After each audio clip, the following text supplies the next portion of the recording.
Hello everyone, good evening. स्वागत है आप सभी का ऑनलाइन स्टडी में। आज के इस वीडियो में हम बात करेंगे बिहार एसआई मेंस के पेड सेट सॉल्यूशन का सेट नंबर 8। ठीक है, इससे पहले हम लोगों ने सेट 7 तक काफ़ी अच्छे तरीके से हम लोगों ने कंप्लीट कर लिया। मैथ्स और जो भी जीके जीएस था वो सभी के सभी देख लिया। तो चलिए इस वीडियो को शुरू करते हैं और देखिए इसमें किस तरह से मैंने क्वेश्चन आपको दिया था। चलिए शुरू करते हैं।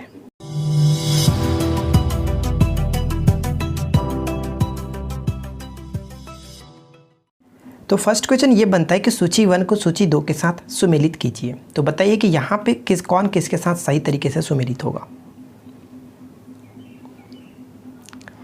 इस क्वेश्चन का करेक्ट आंसर की बात करें तो ऑप्शन नंबर सी होगा राइट आंसर, क्योंकि यहाँ पे जो भी मैच किया गया वो बिल्कुल सही है। प्लासी का युद्ध में अगर बात करें कि अंग्रेजों की सेना का नेतृत्व किसने किया था, रॉबर्ट क्लाइव ने किया था, बिल्कुल करेक्ट है। बक्सर के युद्ध के समय 1764 में जो बंगाल के गवर्नर थे वो थे वेनस्टाट। अगर बात करें यहाँ पे बंगाल युद्ध 1770 में, उस समय कार्टियर। ये तीनों के तीनों यहाँ पे बिल्कुल सही है। Option number C right answer हो जाता है।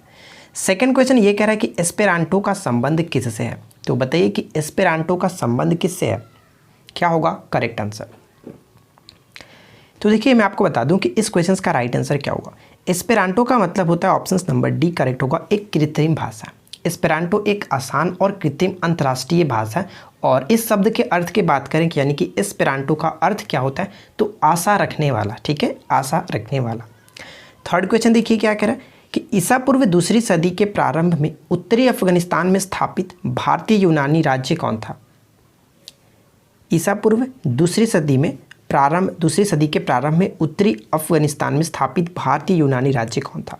तो right answer will be option A यानी कि बैक्ट्रिया। ठीक है, ऑप्शन ए राइट हो जाता है। विश्व का सबसे व्यस्त और महत्वपूर्ण अंतरस्थलीय जलमार्ग कौन सा है। तो विश्व का सबसे व्यस्त और महत्वपूर्ण अंतरस्थलीय जलमार्ग की बात करें तो करेक्ट आंसर होगा ऑप्शन सी यानी कि यूरोप का राइन नदी मार्ग। ठीक है, राइन नदी जो है वो व्यावसायिक दृष्टि से वो काफ़ी महत्वपूर्ण नदी मानी जाती है, तो याद रखेंगे। अगला क्वेश्चन देखिए क्या कह रहा है कि 1923 में स्वराज पार्टी बनाने के लिए मोतीलाल नेहरू के साथ मिलने वाला कांग्रेस का अन्य नेता कौन था। 1923 में जो स्वराज पार्टी का गठन किया गया था, तो मोतीलाल नेहरू जी के साथ एक और कौन थे। तो इस क्वेश्चन का राइट आंसर हो जाएगा option number B, CR Das यानी कि चित्तरंजन दास। ठीक है, option B will be correct answer. यहाँ से दो क्वेश्चन और पूछा सकते हैं कि 1923 में जो स्वराज पार्टी गठन हुआ था उसमें अध्यक्षता किसने की थी और उसके महासचिव कौन थे। तो ध्यान रखिएगा कि जो चित्तरंजन दास थे वो अध्यक्ष थे और मोतीलाल नेहरू जो थे वो जो कि इसके महासचिव थे। ठीक है, याद रखेंगे। अगला क्वेश्चन क्या कह रहा है कि गंधार शैली यानी कि इंडो ग्रीक के संबंध में निम्नलिखित कथनों पर विचार करें। फर्स्ट और सेकंड पॉइंट्स को पढ़िए और उसके बाद बताइए कि कौन सा कथन सही है। तो चलिए एक एक करके क्लियर करते हैं। सबसे पहला पॉइंट कह रहा है कि ऐसा माना जाता है कि सर्वप्रथम गंधार शैली में ही बुद्ध की मूर्तियों का निर्माण हुआ था। बिल्कुल करेक्ट है, कोई दिक्कत नहीं। सेकंड कह रहा है कि इस शैली का सर्वाधिक जो विकास हुआ वो कुषाणों के समय में हुआ था। ये भी करेक्ट है। तो हम यहाँ पे कह सकते हैं कि दोनों के दोनों कथन सही है, इसलिए ऑप्शन नंबर सी को टिक करके आगे बढ़ सकते हैं। अगला क्वेश्चन कह रहा है कि संविधान के किस भाग में संविधान संशोधन की प्रक्रिया का उल्लेख है। संविधान के किस भाग में संविधान संशोधन की प्रक्रिया का उल्लेख मिलता है। तो राइट आंसर होगा ऑप्शन सी यानी कि भाग 20 में। ठीक है, भाग 20 में करेक्ट आंसर हो जाएगा। और अगर हम बात करें कौन सा अनुच्छेद होता है तो 368वां अनुच्छेद होता है। ठीक है, 368 अनुच्छेद के तहत जबकि संविधान में संशोधन किया जा सकता है। और ये किस देश से लिया गया था, साउथ अफ्रीका से लिया गया था। ठीक है, आगे बढ़ते। भारतीय जनसंख्या के श्रेष्ठतर जीवन यापन के लिए निम्न में से कौन सा कदम सर्वाधिक महत्वपूर्ण है। भारतीय जनसंख्या के श्रेष्ठतर जीवन यापन के लिए निम्न में से कौन सा कदम सर्वाधिक महत्वपूर्ण माना जाता है। तो राइट आंसर हो जाएगा ऑप्शन डी, प्राकृतिक संसाधनों का प्रयोग कम करना। Option D will be correct answer. Next है कि सूची 1 को सूची 2 के साथ सुमेलित कीजिए, यानी कि बांध और नदी को आपको मिलान करना है, कौन किसके साथ सही तरीके से सुमेलित होगा। तो चलिए एक एक करके क्लियर करते हैं। देखिए फरक्का बांध कहाँ पे पड़ता है, तो ये बंगाल में गंगा नदी पर बनाया गया। तो यहाँ पे हम कह सकते हैं कि ए का 3 के साथ मैच होगा। ए का 3 के साथ कहाँ पे मिल रहा है, ऑप्शन सी में मिल रहा है। तो करेक्ट आंसर भी ऑप्शन सी हो जाता है। बाकी भी देख लेते हैं। टिहरी बांध की बात करें तो ये भागीरथी नदी पर बनाया गया, उत्तराखंड में पड़ता है, यानी कि सी का देखिए 4 के साथ मैच होगा, सी का 4 के साथ बिल्कुल करेक्ट है। थीन डैम रावी नदी पर, ये भी करेक्ट है, यहाँ पे सी का 2 के साथ, और नागार्जुन कृष्णा नदी पर। तो यहाँ पे देख सकते हैं ऑप्शन सी काफ़ी अच्छे तरीके से सुटेबल हो जाता है। क्वेश्चन नंबर 10 कह रहा है कि अस्थि में कौन सा लवण सर्वाधिक मात्रा में होता है? अस्थि में कौन सा लवण सर्वाधिक मात्रा में होता है? तो बिल्कुल करेक्ट है ऑप्शन ए, यानी कि कैल्शियम फॉस्फेट। ठीक है, कैल्शियम फॉस्फेट की मात्रा अस्थि में ज़्यादा होती है। पदार्थ के संवेग और वेग के अनुपात को कौन सी भौतिक राशि प्राप्त होगी? यानी कि संवेग और वेग के अनुपात करने से कौन सी भौतिक राशि प्राप्त होगी? तो इस क्वेश्चन का राइट आंसर आपने क्या टिक किया? तो देखिए मैं आपको सिंपल सी बात बताता हूँ। संवेग के बराबर हम क्या लिखते हैं, यानी कि मोमेंटम को हम लिखते हैं पी। ठीक है, पी बराबर एम भी लिखते हैं, और पी बराबर एम भी कह रहा है संवेग हो गया, संवेग और वेग, वेग यानी कि फिर से वेलोसिटी, और वेलोसिटी से वेलोसिटी खत्म होगा तो बचेगा क्या, मास, यानी कि द्रव्यमान। Option number C correct answer हो जाता है। अगर आपने सी को टिक किया तो बहुत अच्छी बात है। क्वेश्चन नंबर 12, आजीविकों को किसने आश्रय दिया था? बताइए, आजीविकों को किसने आश्रय दिया था? क्या होगा करेक्ट आंसर? तो देखिए मैं आपको बता दूं कि आजीविकों को आश्रय दिया था अशोक ने। Option number C right answer हो जाता है, क्योंकि आपको पता है कि बिहार के जहानाबाद ज़िले में, ठीक है, बिहार के जहानाबाद ज़िले में और गया से करीब 24 किलोमीटर की दूरी पर इन्होंने बराबर की पहाड़ियों का निर्माण कराया था, ठीक है, आजीविकों के रहने के लिए। तो option C will be correct answer. Next question ये कह रहा है कि मानव विकास सूचकांक किस अर्थशास्त्री की देन है? ह्यूमन डेवलपमेंट इंडेक्स जो जारी किया जाता है वो किस अर्थशास्त्री की देन थी? तो ये बात कही गई थी महबूब उल हक के द्वारा, जो कि एक पाकिस्तान के अर्थशास्त्री थे। Option C will be correct answer. यहाँ पे 2 क्वेश्चंस पूछा सकता है। पहला क्वेश्चन तो ये कि प्रत्येक वर्ष जो HDI है, यानी कि ह्यूमन डेवलपमेंट इंडेक्स जो जारी किया जाता है वो कौन जारी करता है? तो UNDP जारी करता है। ठीक है, अब UNDP का फुल फॉर्म क्या होता है? यूनाइटेड नेशन डेवलपमेंट प्रोग्राम जारी करता है। ठीक है, सबसे पहला टाइम ये कब जारी किया गया था? तो फर्स्ट टाइम 1990 में जारी किया गया था। ये पॉइंट भी इंपॉर्टेंट होगा, याद रखेंगे। ठीक है, अच्छा चलते चलते करंट के क्वेश्चन भी यहाँ से क्लियर कर लेते हैं। जैसे अगर बात करें कि 2020 में भारत की रैंकिंग क्या रही? ठीक है, 2020 में भारत की रैंकिंग क्या रही HDI में, ह्यूमन डेवलपमेंट इंडेक्स में? तो इस वर्ष भारत की रैंकिंग 129वां था और पिछले साल 130वां था। ये चीज याद रखेंगे। ठीक है, 2019 में अगर बात करें तो 130, 2020 में 129वें स्थान पर है। तो इन सभी पॉइंट्स को भी आप याद रखिएगा। जुबैल बंदरगाह निम्नलिखित में से किस देश में स्थित है? जुबैल बंदरगाह निम्नलिखित में से किस देश में स्थित है?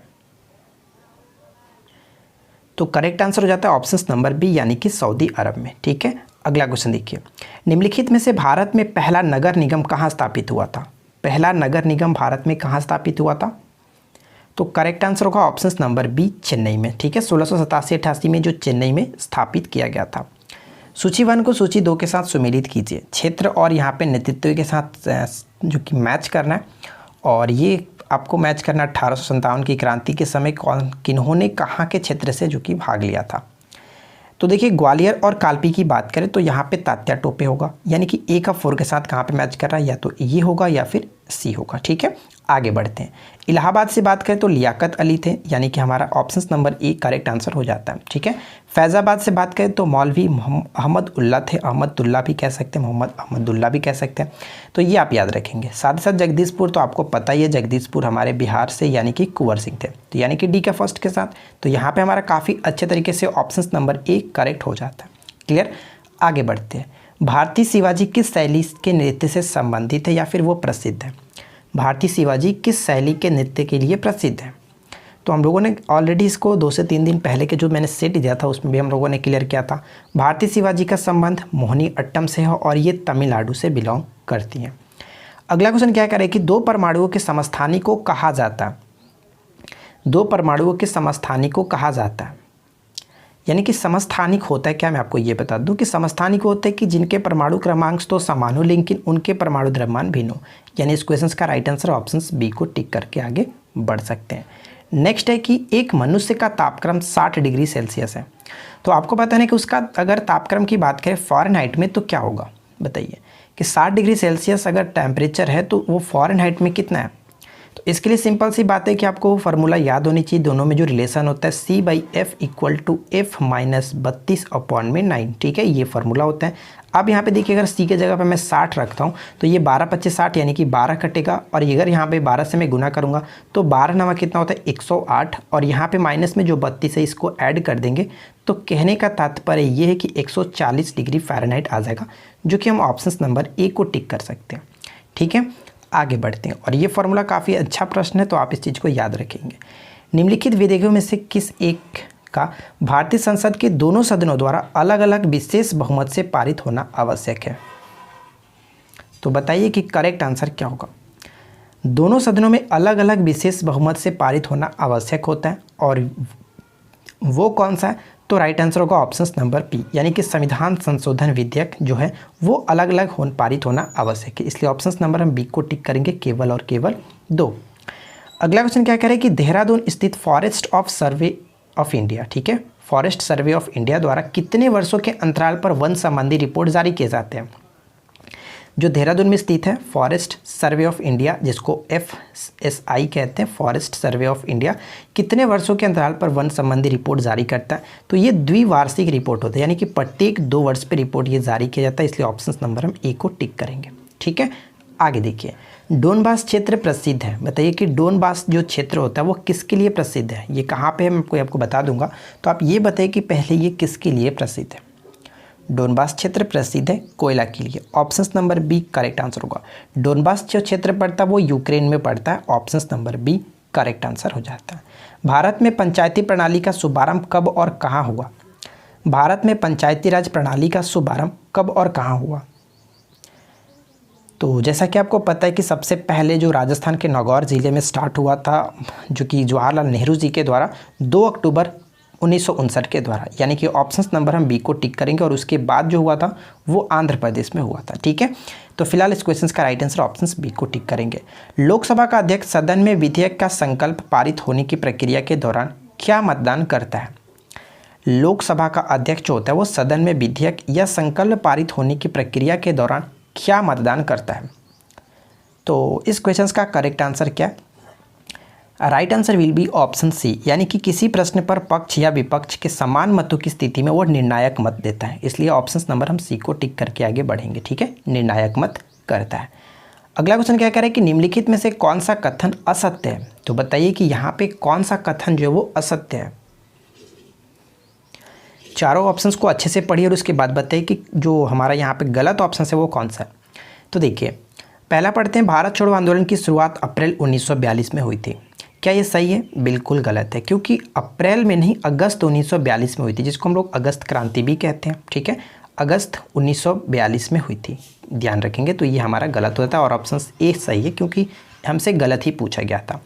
बाकी ऑप्शंस को भी पढ़ लेते हैं। इस आंदोलन के समय भारत का गवर्नर जनरल कौन था? लॉर्ड लिनलिथगो, क्योंकि लॉर्ड लिनलिथगो का शासनकाल 1936 से 43 तक था, और इसी आंदोलन में यानी कि महात्मा गांधी ने करो और मरो का नारा भी दिया था, जो कि काफ़ी प्रसिद्ध नारा है। तो ये पॉइंट तीनों याद रखिएगा। फिलहाल इस क्वेश्चन का राइट आंसर ऑप्शन ए हो जाता है। नेक्स्ट क्वेश्चन ये कह रहा है कि 1 माइक्रोन बराबर होता है कितना mm होता है? 1 माइक्रोन बराबर मिलीमीटर भी कह सकते हैं। तो 1 माइक्रोन का मतलब होता है, option number A correct answer है, 0.001 mm, option A will be correct answer. ठीक है, आगे देखिए, मैं एक समाजवादी हूँ और गणतंत्रवादी हूँ और मुझे राजाओं और राजकुमारों में विश्वास नहीं है। यह वक्त था या फिर कथन था, संबंधित किससे है? ये बात किसने कही थी? ये बात कही गई थी जवाहरलाल नेहरू जी के द्वारा। ऑप्शन नंबर यहाँ पे डी करेक्ट हो जाता है। ठीक है, आगे देखते हैं, निम्नलिखित में से कौन सुमेलित है? तो बताइए कि यहाँ पे कौन सुमेलित है? 3 यहाँ पे गलत तरीके से मैच किया गया, लेकिन सिर्फ और सिर्फ एक सही तरीके से मैच किया गया, तो वो कौन सा है? तो चलिए एक एक करके देखते हैं। एलोरा की बात करें तो एलोरा का जो प्रसिद्ध मंदिर है महाराष्ट्र के औरंगाबाद में, वो राष्ट्रकूटों के द्वारा बनाया गया था, ना कि शक के द्वारा। ठीक है, तो ये गलत हो जाता है। महाबलीपुरम की बात करें तो महाबलीपुरम मंदिर का निर्माण पल्लव राजा नरसिंह वर्मन प्रथम ने कराया था, न कि राष्ट्रकूट ने, तो ये भी गलत हो जाता है। मीनाक्षी मंदिर की बात करें तो मीनाक्षी मंदिर जो कि पांड्य राजाओं के द्वारा बनाया गया था, न कि पल्लव के द्वारा, ये भी गलत होता है। तो बचा हमारा खजुराहो का चंदेल, ठीक है, जो खजुराहो मंदिर है वो चंदेल शासकों के द्वारा बनाया गया था, इसलिए ऑप्शन नंबर हम डी को टिक करेंगे। क्लियर। आगे देखिए, किस राजपूत शासक ने चीज मोहम्मद शाही नामक आंकड़ों का समूह बनाया था जिसे लोग खगोल संबंधी अवलोकन कर सकें? ये क्वेश्चन लोगों ने कल के आधुनिक भारत का जो हमारा सीरीज चल रहा है उसमें भी हम लोगों ने डिस्कस किया हुआ था, तो डेफिनेटली आपने राइट आंसर कर लिया होगा। चीज मोहम्मद शाही की स्थापना सवाई राजा जयसिंह ने किया था, ऑप्शन नंबर बी करेक्ट हो जाता है।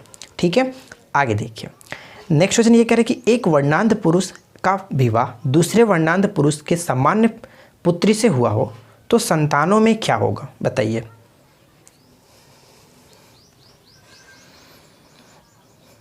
तो इस क्वेश्चन का राइट आंसर हो जाता है ऑप्शन नंबर डी, यानी कि कोई भी पुत्री वर्णांध नहीं होगी। देखिए मैं आपको बता दूं कि इस रोग के वाहक यानी कि वर्णांध जो होता है, कलर ब्लाइंडनेस जो होता है, इसका वाहक जो होते हैं वो स्त्रियां होती हैं, इसलिए हम कह सकते हैं कि पुत्री के पुत्रों में होगा। ठीक है, पुत्री के पुत्रों में होगा, तो यहाँ पे कहेंगे कि कोई भी पुत्री वर्णांध नहीं होगी। ठीक है, ऑप्शन डी करेक्ट हो जाता है।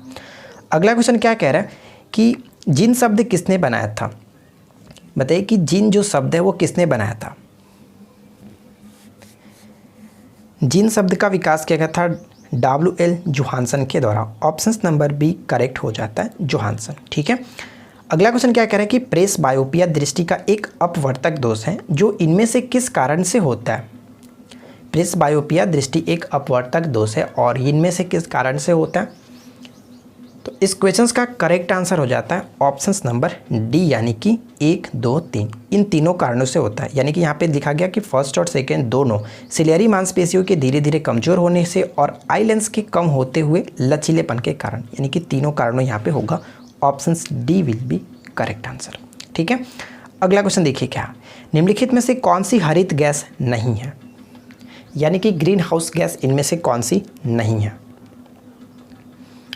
तो मैं आपको बता दूं कि ग्रीन हाउस गैस के अंतर्गत कौन कौन सी गैसें आती हैं, जैसे methane, carbon dioxide, chlorofluorocarbon, ozone, nitrous oxide. यहाँ पे कह सकते हैं कि नाइट्रोजन नहीं होगा, ऑप्शन डी राइट आंसर हो जाता है। नेक्स्ट क्वेश्चन है कि भारत और नेपाल के मध्य कौन सी नदी सीमा बनाती है। अकॉर्डिंग टू ऑप्शंस बताइए कि भारत और नेपाल के मध्य कौन सी नदी जो है वो सीमा बनाती है, क्या होगा करेक्ट आंसर, इस क्वेश्चन का राइट आंसर क्या होगा। तो right answer will be option C, यानी कि काली नदी। ठीक है, काली नदी जो होती है वो भारत और नेपाल के मध्य सीमा निर्धारित करती है। अगला क्वेश्चन है कि जहाँ कानून नहीं वहाँ स्वतंत्रता नहीं, यह किसने कहा था, या फिर ये कथन जो वो किसका है, जहाँ कानून नहीं वहाँ स्वतंत्रता नहीं। तो इस क्वेश्चन का राइट आंसर क्या होगा कि ये बात कह करके जॉन ने लॉक कर दिया था। अब हमारा लॉक होता है कि कानून नहीं वहाँ पे स्वतंत्रता नहीं, ऑप्शन सी राइट आंसर है, जॉन लॉक याद रख सकते हैं।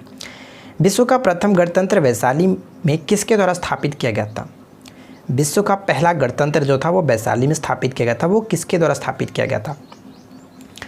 तो इस क्वेश्चन का राइट आंसर क्या, ऑप्शन नंबर डी, यानी कि लिच्छवियों के द्वारा स्थापित किया गया था। ठीक है, इस क्वेश्चन का राइट आंसर क्या होगा, ऑप्शन नंबर डी। वैशाली की राजधानी क्या थी, वैशाली की राजधानी वज्जी थी, याद रखिएगा वज्जी।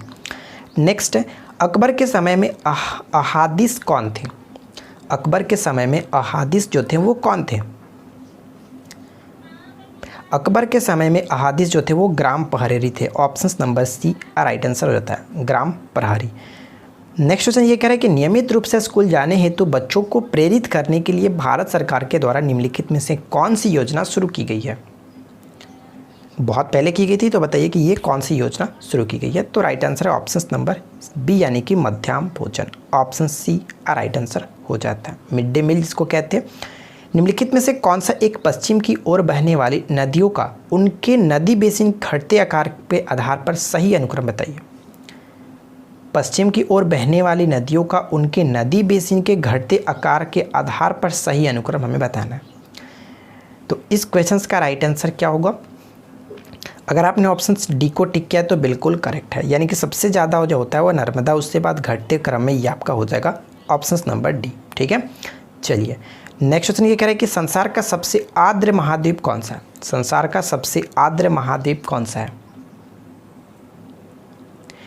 तो संसार के सबसे आर्द्र महाद्वीप के रूप में दक्षिण अमेरिका को जाना जाता है, ऑप्शन डी राइट आंसर होगा। दक्षिण अमेरिका का प्रवेश द्वार किसे कहते हैं, तो वेनेजुएला को कहते हैं। वेनेजुएला की राजधानी क्या होती है, कराकस होती है। ये क्वेश्चंस कई बार पेपर में भी पूछा जा चुका है, तो याद रखिएगा। सूची 1 को सूची 2 के साथ सुमेलित करना है, यानी कि महाजनपद का उनकी राजधानी के साथ मैच करना है। तो बताइए कि कौन किसके साथ सही तरीके से मैच होगा। तो चलिए एक एक करके मैच करते हैं। कुरु का राजधानी की बात करें तो कुरु प्रदेश की राजधानी थी इंद्रप्रस्थ, ठीक है, यानी कि फर्स्ट का 4 के साथ। तो फर्स्ट का 4 के साथ या तो ए होगा या फिर सी होगा। पंचाल की बात करें तो पंचाल अहिछत्र यानी कि बी का 3 के साथ। तो बी का 3 के साथ ऑप्शन हमारा ए मैच कर रहा है, ए विल बी करेक्ट आंसर। कौशल की राजधानी बात करें तो कहाँ होगा, कौशल की राजधानी साकेत और वत्स की राजधानी कौशाम्बी। तो ये सभी की सभी आप याद रखेंगे। महाजनपद के बारे में यानी कि 6ठी शताब्दी के जो भी 16 महाजनपद थे उनके बारे में बौद्ध ग्रंथ के बात करें तो अंगुत्तर निकाय में जानकारी मिलती है। अगर जैन धर्म में बात करें तो जैन धर्म में भगवती सूत्र में मिलती है। तो ये दोनों मोस्ट इंपॉर्टेंट क्वेश्चंस बनता है, याद रखिएगा। क्लियर। चलिए अच्छा, एक क्वेश्चन मैं आपको और बता दूं कि जो 16 महाजनपद थे उनमें एक क्वेश्चन और बनता है जो कि काफ़ी वीवीआई प्रश्न बनता है। दक्षिण भारत का एकमात्र जो जनपद था वो उसका नाम क्या था, अस्मक, ठीक है। अस्मक जो था वो गोदावरी नदी के क्षेत्र में पड़ता था, जो कह सकते हैं कि दक्षिणी भारत का एकमात्र महाजनपद था, ठीक है। आगे बढ़ते हैं। नेक्स्ट वन ये कह रहा है कि किसी वस्तु की विशिष्ट ऊष्मा किस पर निर्भर करती है। तो किसी वस्तु की विशिष्ट ऊष्मा किस पर निर्भर करती है, तो इस क्वेश्चन का करेक्ट आंसर क्या होगा। देखिए मैं आपको बता दूं कि विशिष्ट ऊष्मा के लिए आप छोटा सा फॉर्मूला याद रखिएगा। Q इक्वल टू क्या होता है, CM, ठीक है, CM डेल्टा T, ठीक है, CM डेल्टा T। Q जो होता है वो क्या होता है, Q जो होता है वो ऊष्मा होता है, ठीक है, ऊष्मा होता है। C जो होता है वो क्या होता है, विशिष्ट ऊष्मा होता है, स्पेसिफिक हीट होता है। M जो होता है वो क्या होता है, मास होता है, यानी कि द्रव्यमान होता है, वस्तु का द्रव्यमान।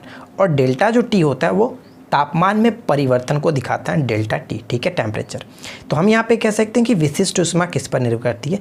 तो विशिष्ट ऊष्मा, सबसे पहले हम ये बात कर लेते हैं कि विशिष्ट ऊष्मा की परिभाषा क्या है, क्योंकि डायरेक्ट क्वेश्चन भी पूछा जाता है कि जब इकाई द्रव्यमान में यानी कि एक इकाई द्रव्यमान में 1 डिग्री सेंटीग्रेड ताप बढ़ाने में जितनी ऊष्मा दी जाती है उसी को कहते हैं विशिष्ट ऊष्मा। तो इस क्वेश्चन का राइट आंसर है कि पिंड के द्रव्य पर निर्भर करता है, ऑप्शन ए राइट आंसर हो जाता है, पिंड के द्रव्य पर। अगला क्वेश्चन है कि अमोनिया उत्पादन के हैबर विधि में उत्प्रेरक वर्धक के रूप में कौन कार्य करता है, वर्धक के रूप में, ठीक है, उत्प्रेरक कैटलिस्ट के रूप में कौन कार्य करता है हैबर विधि में। तो अमोनिया उत्पादन की हैबर विधि, डायरेक्ट भी क्वेश्चन पूछ जाता है कि हैबर विधि किसके उत्पादन के लिए इंपॉर्टेंट है, तो अमोनिया उत्पादन के लिए, ठीक है। और इसमें कैटलिस्ट के रूप में मॉलिबोडेनम का यूज़ किया जाता है, molybdenum, option number D right answer हो जाता है। मनुष्य के शरीर में पैर की हड्डी जो होती है वो किस टाइप से होती है, कौन सी होती है, जिसको आपको कहते हैं, एक होता है हड्डी टिबिया। डायरेक्ट क्वेश्चन पूछा था कि टिबिया कहाँ की हड्डी है, तो वो टांग की हड्डी कहते हैं, यानी कि पैर की हड्डी कह सकते हैं। और ये जो होता है वो संधरी होती है, option number B correct answer हो जाता है। अगर आपने अभी तक इस वीडियो को लाइक नहीं किया तो मैं आपसे रिक्वेस्ट करूँगा कि इस वीडियो को एक लाइक ज़रूर करें, ठीक है फ्रेंड्स। अगला क्वेश्चन देखिए क्या है, भारतीय संविधान का कौन सा लक्षण आयरिश संविधान से अनुप्रेरित है। यानी हम ये कह सकते हैं कि कौन सा जो यहाँ पे लक्षण है वो आयरलैंड के संविधान से लिया गया है या फिर वहाँ से अनुप्रेरित है, वहाँ से प्रेरित है। तो करेक्ट आंसर है कि नीति निर्देशक जो सिद्धांत था वो लिया गया था आयरलैंड के संविधान से। इसलिए ऑप्शन नंबर हम केवल और केवल एक को टिक करेंगे, option A will be correct answer, ठीक है। राष्ट्रपति के निर्वाचन की प्रक्रिया अमेरिका से कह सकते हैं। मौलिक कर्तव्य की बात करें तो मौलिक कर्तव्य रूस से लिया गया। तो फिलहाल इस क्वेश्चन का राइट आंसर होगा केवल और केवल एक। निम्न में से कौन सा कथन भारतीय नदियों के विषय में सत्य नहीं है।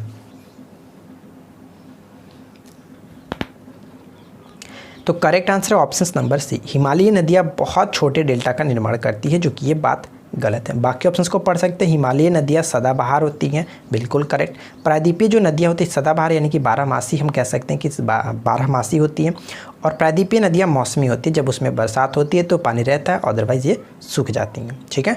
प्रायद्वीपीय नदियों में पानी की मात्रा कम होती है, ये भी बिल्कुल करेक्ट है। कह सकते हैं कि ऑप्शन सी हमारा जो कि यहाँ पे सत्य नहीं है, ठीक है। आगे देखिए, 1857 के विद्रोह के समय में जो भारत का गवर्नर जनरल था वो कौन था। 1857 के विद्रोह में भारत का गवर्नर जनरल कौन थे, तो राइट आंसर हो जाता है option number C, Lord Canning. ठीक है, लॉर्ड कैनिंग से 2-3 क्वेश्चंस पूछे जा सकते हैं। जैसे कि हम सबसे पहले बात करें तो इनसे पहले जो थे वो कौन थे, लॉर्ड डलहौजी थे। और लॉर्ड डलहौजी ने अपने शासनकाल में एक बहुत ही खतरनाक नीति को चलाया था, सिद्धांत को चलाया था, व्यपगत सिद्धांत। ठीक है, और उसी को इन्होंने समाप्त भी किया था, तो इसके लिए भी काफ़ी चर्चा में रहते थे। और साथ ही साथ विभागीय प्रणाली को इन्होंने स्टार्ट किया था। तो ये 2-3 पॉइंट्स जो कि आपको याद रखने हैं। ठीक है, आगे देखिए, कौन सा शासक जिसने राज्य सिंहासन पर बैठने के लिए अपने बड़े भाई सुसीम की हत्या की थी। तो बताइए कि वो कौन सा राज्य शासक था जिसने राज्य सिंहासन पर बैठने के लिए अपने बड़े भाई सुसीम की हत्या की थी। सुसीम देखकर कि यहाँ पे आपको क्लियर हो गया होगा, तो डेफिनेटली आपने राइट आंसर किया अशोक। ठीक है, अशोक के ये भाई थे जो कि बड़े भाई थे सुसीम, उनकी हत्या करके अशोक ने राज्य सिंहासन पर बैठा हुआ था। अगला क्वेश्चन कह रहा है कि भारतीय पुरातत्व विज्ञान का जन्मदाता किसे कहा जाता है। भारतीय पुरातत्व विज्ञान का जन्मदाता किसे कहा जाता है। तो right answer will be option C, Alexander Cunningham को कहते हैं। ऑप्शन सी राइट आंसर हो जाता है। निम्नलिखित में से कौन सा कथक नृत्य उत्कृष्ट नर्तक है बताइए कि कथक नृत्य से उत्कृष्ट नर्तक इनमें से कौन से हैं। तो कथक से संबंधित बात करें तो Birju Maharaj, option D right हो जाता है। अच्छा, बात करें बिरजू महाराज का पूरा नाम क्या था, तो मैं आपको बता दूं कि पंडित बृजमोहन मिश्र। ठीक है, जो कि ये लखनऊ कलिका बिंदाधीन घराने के अग्रणी एक नर्तक थे। ठीक है, ऑप्शन डी राइट होगा। अगला क्वेश्चन कह रहा है कि किसी वस्तु की मांग मुख्यतः किस पर निर्भर करती है। किसी वस्तु की मांग मुख्यतः किस पर निर्भर करती है। तो इस क्वेश्चन का राइट आंसर हो जाता है ऑप्शन नंबर बी, यानी कि खरीदने की शक्ति से। ऑप्शन नंबर बी राइट हो जाता है। निम्नलिखित में से कौन सा युग्म सुमेलित नहीं है। निम्नलिखित में से कौन सा युग्म सुमेलित नहीं है, तो आप बताइए कि कौन सा झील यहाँ पे जो मैच किया गया वो गलत तरीके से मैच किया गया। तो देखिए, सांबर झील राजस्थान में बिल्कुल करेक्ट है। लोनार झील की बात करें तो ये जो कि गलत है, यहाँ पे महाराष्ट्र होना चाहिए था कि न कि मध्य प्रदेश, तो ये गलत है। चिल्का झील उड़ीसा बिल्कुल करेक्ट है। कोलेरू झील आंध्र प्रदेश, ये भी करेक्ट है। ठीक है, ऑप्शन बी राइट आंसर हो जाता है। भारत को गणतंत्र क्यों कहा जाता है, क्या होगा कारण जिसको कि भारत को गणतंत्र कहा जाता है। अकॉर्डिंग टू ऑप्शंस बताइए कि राइट आंसर क्या होगा। तो भारत को गणतंत्र हम इसलिए कहते हैं क्योंकि यहाँ पर जो राज्य का प्रमुख निर्धारित होता है वो जो प्रमुख होता है वो निर्धारित अवधि के लिए निर्वाचित होते हैं। ठीक है, तो इस वजह से हम कह सकते हैं कि गणतंत्र होता है, इसलिए ऑप्शन नंबर यहाँ पे डी होगा, केवल और केवल 3। Option number D will be correct answer. भारतीय संविधान का कौन सा अनुच्छेद राष्ट्रपति के पद के लिए पुनर्निर्वाचन की योग्यताएं निर्धारित करता है। राष्ट्रपति के पद के लिए पुनर्निर्वाचन की योग्यताएं निर्धारित करता है वो आर्टिकल कौन सा है, और वो आर्टिकल है ऑप्शन नंबर डी, यानी कि अनुच्छेद 57 जो वो राष्ट्रपति के पद के लिए पुनर्निर्वाचन की योग्यताएं निर्धारित करता है। निम्नलिखित में से कौन सा मिलान यहाँ पे सही है, तो बताइए कि कौन सा यहाँ पे मिलान किसके साथ सही तरीके से मैच करेगा। संघीय सूची में कितने विषय हैं, राज्य सूची में, समवर्ती सूची में, ये आपको बताना है कि कौन किसके यहाँ पे है नहीं, यहाँ पे होना चाहिए था, यानी कि पहले की ये बात कही जा रही थी। ठीक है, जो पहले था अब तो अलग अलग हो गया। मैं आपको सब चीज़ एक एक करके समझा दूंगा। तो देखिए, इस क्वेश्चन का राइट आंसर हो जाएगा ऑप्शन नंबर बी, यानी कि पहले की बात करें तो संघीय सूची में कुल 97 विषय होते थे। ठीक है, प्रविष्टियाँ कह सकते हैं। राज्य सूची में बात करें तो राज्य सूची में पहले 66 हुआ करते थे। उस तरह से समवर्ती सूची में हम देखें तो समवर्ती सूची में कुल 47 होते थे। लेकिन अब बात करें तो संघीय सूची में कुल 100 विषय हो गए हैं। उसी तरह से इसमें देखें तो कुल जो कि हम राज्य सूची कह सकते हैं, इसमें कुल आपका 61 हो गया। और अगर बात करें समवर्ती सूची तो समवर्ती सूची में 52 हो गया, 47 से 52 हो गया। तो ये चीज़ भी आप याद रखेंगे और पहले वाले भी आप याद रखिएगा। ठीक है, आगे देखिए, किसी पिंड के उस गुणधर्म को क्या कहते हैं जिससे वह सीधी रेखा में विराम या एक समान गति की स्थिति में किसी भी परिवर्तन का विरोध करती है। काफ़ी अच्छा प्रश्न है, बताइए। इस क्वेश्चन का राइट आंसर अगर आपने ऑप्शन नंबर बी को टिक किया तो बिल्कुल करेक्ट है, इनर्शिया, जिसको जड़त्व कहते हैं। भारतीय संविधान का कौन सा अनुच्छेद ट्रेड यूनियन बनाने की स्वतंत्रता देता है। कौन सा अनुच्छेद ट्रेड यूनियन बनाने की स्वतंत्रता देता है। तो इस क्वेश्चन का राइट आंसर है ऑप्शन सी, यानी कि अनुच्छेद 19 का फर्स्ट का सी, ये होता है जो कि ट्रेड यूनियन बनाने की स्वतंत्रता देता है। गांधी जी का चंपारण आंदोलन किसके लिए था। गांधी जी का चंपारण आंदोलन किसके लिए था, जो कि भारत में कह सकते हैं कि भारत में महात्मा गांधी जी का ये पहला सत्याग्रह था, चंपारण सत्याग्रह। ठीक है, चंपारण आंदोलन जो था ऑप्शन नंबर डी होगा। बिहार में जो जो 3 कठिया नील की खेती की जा रही थी उसके विरोध में ये चलाया गया था, इसलिए हम ऑप्शन नंबर डी को टिक करेंगे। यहाँ पे नील की खेती के विद्रोह में इन्होंने विरोध में चलाया था। ठीक है, जिब्राल्टर जरड मरुमध्य किन 2 देशों को अलग करता है? तो बताइए कि करेक्ट आंसर क्या होगा। तो right answer will be option C, Morocco और स्पेन को अलग करता है। ठीक है, अगला क्वेश्चन क्या कह रहा है कि अभिधम के कथा वस्तु के बारे में किसने लिखा है? अभिधम के कथा वस्तु के बारे में किसने लिखा है? तो इस क्वेश्चन का राइट आंसर हो जाता है ऑप्शन नंबर सी, यानी कि मोगलीपुत्र तीस्त। ठीक है, अब बात करें कि मोगलीपुत्र तीस्त कौन थे, ये चर्चा में कब थे? तो आपको पता है कि तृतीय बौद्ध संगीति जो हुई थी उसके ये अध्यक्षता किया था। ठीक है, यानी कि उसके अध्यक्ष यही थे जिन किसके शासनकाल में हुआ था? तो अशोक के शासनकाल में हुआ था तृतीय बौद्ध संगीति, स्थान पाटलिपुत्र। तो ये 2 पॉइंट्स भी बहुत इंपॉर्टेंट होगा, अच्छे से याद रखेंगे। गर्भाशय में मानव भ्रूण किस द्रव में तैरता है? जो गर्भाशय में मानव भ्रूण होता है वो किस द्रव्य में तैरता है, ये आपको बताना है कि किस लिक्विड में तैरता है और उस लिक्विड का नाम क्या होता है? तो राइट आंसर होगा ऑप्शन नंबर बी, एनमी-वाटिक द्रव। ऑप्शन बी राइट आंसर हो जाता है।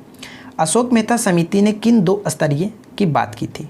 आपको पता है कि पंचायती राज स्तर पे 2 लोगों काफ़ी फेमस थे, एक तो अशोक मेहता समिति थी और एक थी बलवंत राय मेहता समिति। बलवंत राय मेहता जी ने वो 3 स्तरीय बात कही थी, लेकिन अशोक मेहता जी ने 2 स्तरीय बात कही थी।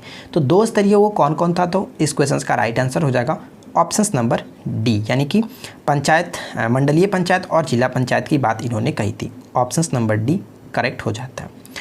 आगे बढ़ते हैं और नेक्स्ट देखिए क्या, गुप्त राजाओं ने कौन से सिक्के चलाए थे? 1 2 3 4 यहाँ पे दिया गया, तो बताइए कि गुप्त राजाओं ने कौन से सिक्के चलाए थे?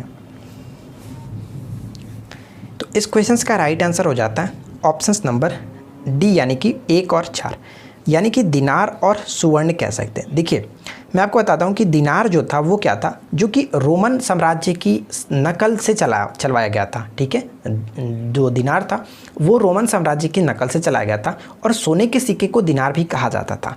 और सुवर्ण की बात करें तो सुवर्ण जो होता था वो ये सोना और चांदी का बना शुद्ध भारतीय सिक्का था। ठीक है, तो चांदी और सोना, जो सुवर्ण था वो सोना और चांदी दोनों से मिलकर के शुद्ध भारतीय सिक्का था। तो ये भी आप याद रखिएगा कि सोने के सिक्के को जो दिनार कहते थे और चांदी के जो सिक्का होता था उसको रूपक कहते थे। तो ये चीज़ आप याद रखेंगे। लेकिन गुप्त राजाओं ने कौन से सिक्के चलाए थे? तो दिनार और सुवर्ण। Option number D correct answer हो जाता है। अगला क्वेश्चन क्या कह रहे हैं कि कृष्ण प्रथम जो राष्ट्रकूट वंश का राजा था उसने निम्नलिखित में से क्या बनवाया? अकॉर्डिंग टू ऑप्शंस बताइए कि क्या होगा। हम लोगों ने ऊपर में देखा था, अगर आपने ध्यान से देखा होगा तो ऊपर में हम लोगों ने इस क्वेश्चन के बारे में छोटा सा डिस्कस किया हुआ था।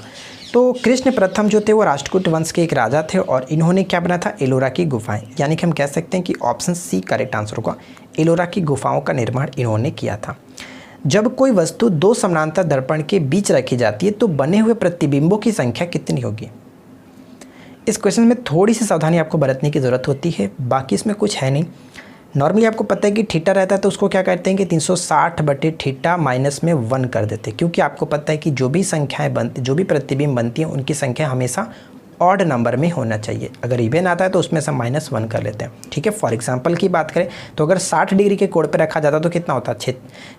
60 से करते तो 6 बार में कटता और माइनस में 1 करते, यानी कि 5 बनता। आपको ध्यान रखना कि हमेशा आपका ऑड नंबर में प्रतिबिंब बनता है। लेकिन अगर बात करें कि समानांतर श्रेणी पर 2 दर्पण रखे जाते हैं, यानी कि एक कुछ इस तरह से है और एक यहाँ पे, दोनों इन दोनों के बीच का कोण की बात करें तो कितना होगा? समानांतर है। तो समानांतर है तो उस कंडीशन में क्या होगा कि इसमें मान के चले कि यहाँ पे कोई एक वस्तु रखी गई है।